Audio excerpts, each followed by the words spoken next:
तो हेलो दोस्तों, इस वीडियो हम बात करेंगे भोजपुरी के बड़े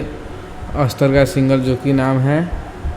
नीलकमल सिंह, जो कि भोजपुरी के सुपर स्टार, ट्रेंडिंग स्टार जो भी कहिए कम है।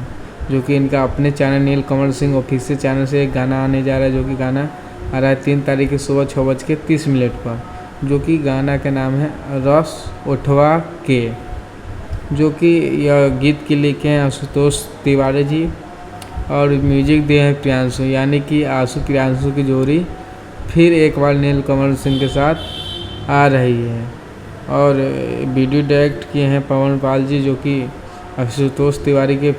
फेवरेट वीडियो डायरेक्टर हैं, और DI किए हैं रोहित सिंह जी। और यह गाना नीलकमल सिंह ऑफिशियल चैनल से रिलीज किया जाएगा, जो कि गाना का नाम है रस उठवा के,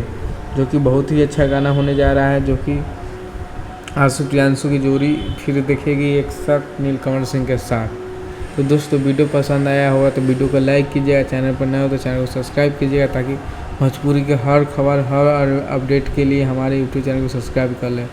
तो जय हिंद, जय भोजपुरी, धन्यवाद दोस्तों।